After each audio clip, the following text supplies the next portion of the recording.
Dear student, today we are going to discuss about amalgamation in accounting, or in simple words we call it accounting for amalgamation.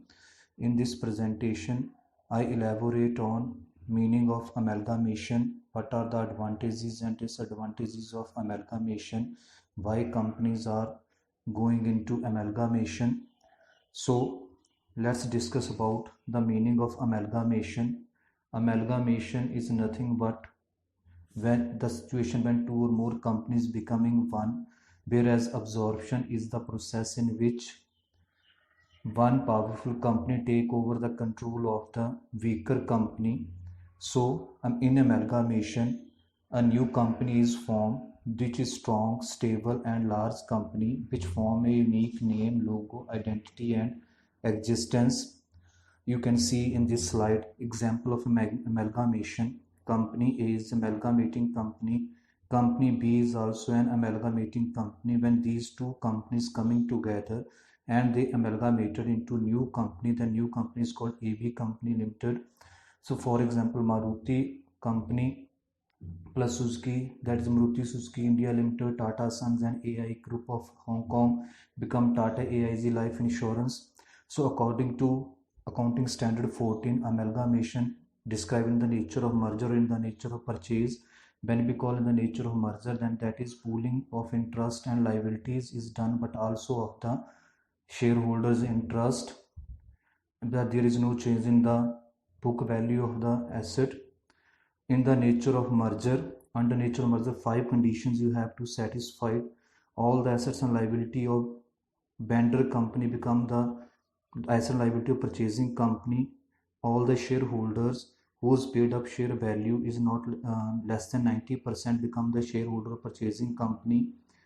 Company is intended to carry on the business. If following condition not satisfied, then that is called nature of purchase.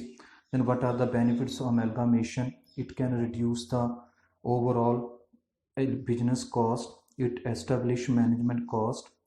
The large scale of economy can be achieved. There is more fund for research and development. The monopoly in the market can be minimized and you can avoid the competition in the market. There are some drawbacks of amalgamation.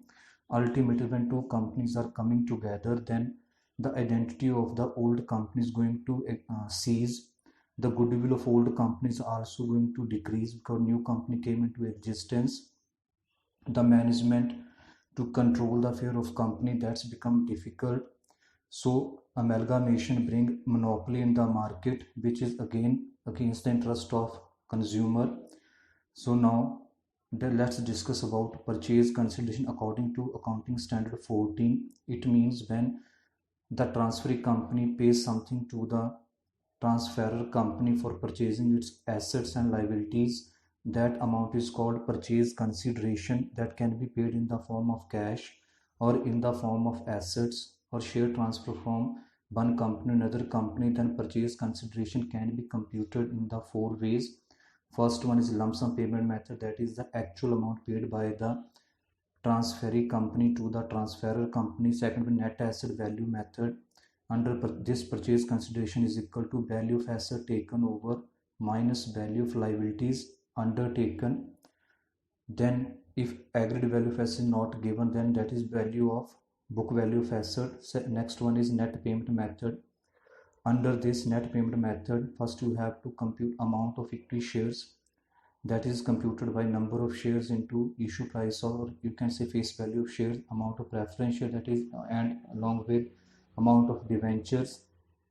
So under net payment method is the cash paid for shareholder, that is the amount of payment method. Next one is exchange rate method, that is also called intrinsic value method. So this method is based on exchange ratio between the share of the transferor company and transferee company. That is clear from the given example, where the purchase consideration is the amount into multiply the face value, that is 90,000 shares you have to purchase under purchase consideration. Then what are the entries in the books of transferor company who is going to be liquidated? First is transfer of asset to the realization account. So realization account is just like nominal account. Realization account debit to sundry assets. Asset you have to record it on the respective book values. So if there is some provision is there, then the provision transfer to credit side of the realization account, and the fictitious asset just like preliminary expenses, discount on issue of shares, debenture, underwriting commissions, or any debit balance on profit and loss account are transferred to realization account. But keep in mind, if goodwill, other intangible assets like trademarks, patent rights are also transferred to realization account.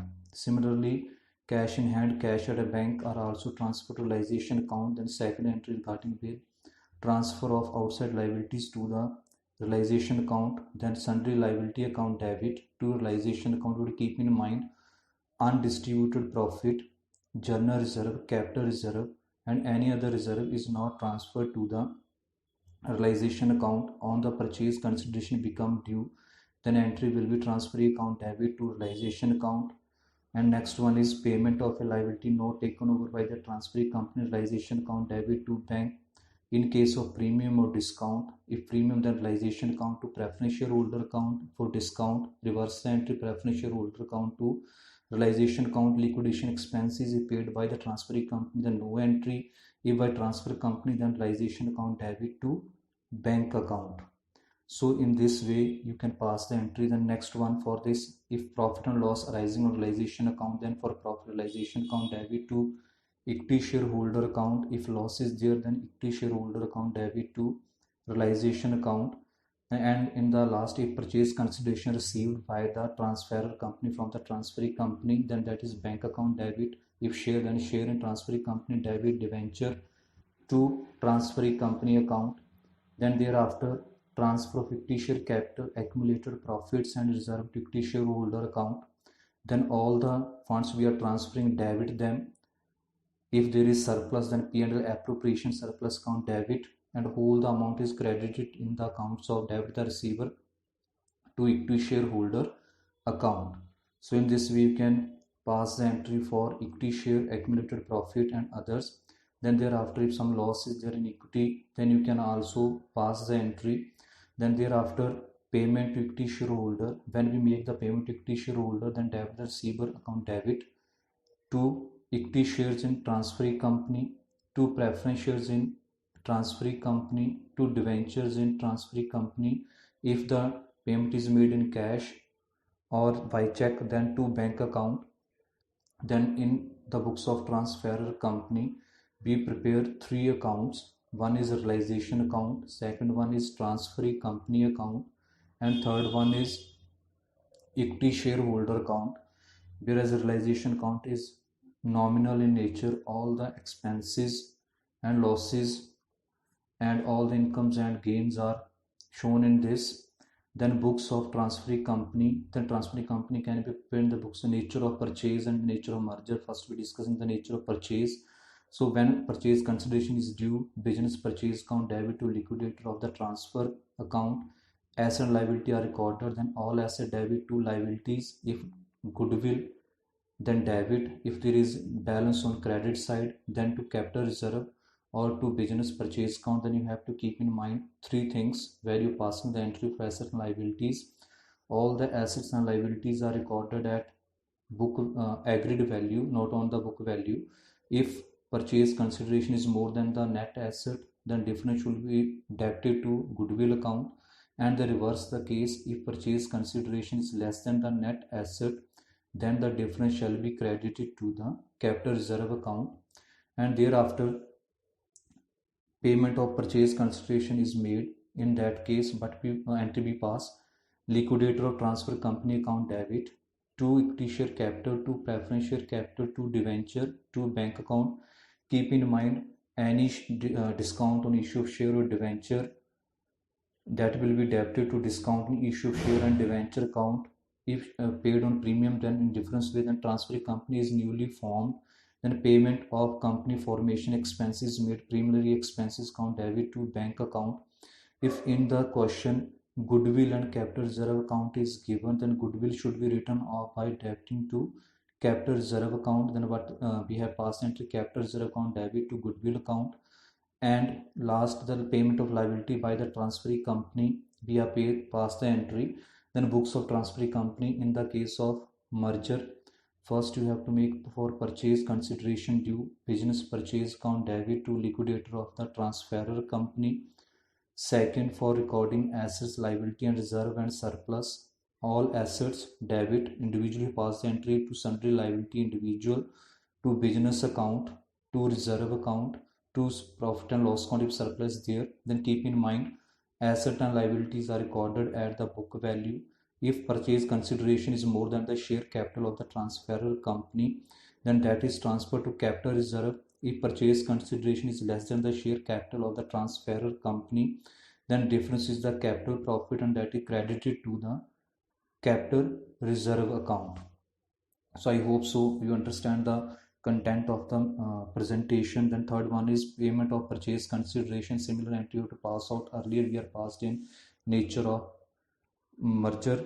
Liquidator of that transferor company account debit to equity share capital account, to preference share capital account, to debenture if in cash to bank account. If there is some discount, then discount on issue of share or debenture account debited. If at premium, then on security premium account you have to credit it. So security reserve is there, allowance reserve is there. Then what entry we have to pass? Amalgamation adjustment account debit to development rebate reserve account to investment allowance reserve account.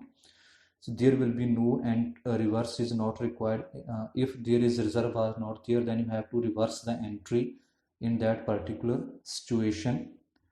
Now come to the next slide, that is when liquidation expenses of the transferor company are borne by transferee company, then goodwill account debit to bank account.